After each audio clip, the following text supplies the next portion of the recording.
என்ன பண்ணி கொண்டிருக்கிறீர்கள் மேடம்?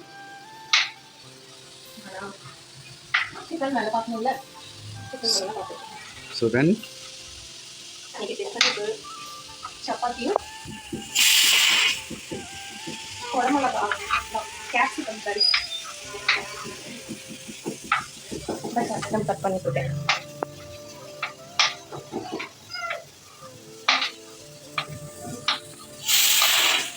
அப்படியே சைடில் பால் அப்படியே டீ குடிச்சிட்டு வேலையை பார்க்கலாங்க. அதுக்கப்புறம் சாப்பாடு.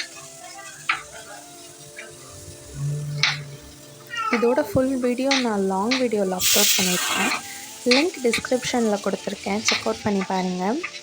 நல்ல ஃபன்ஃபுல்லான விலாகாக இருக்கும், பார்த்துட்டு சப்போர்ட் பண்ணுங்கள் உறவுகளே. ஹாப்பி மார்னிங், தேங்க்ஸ் ஃபார் வாட்சிங்.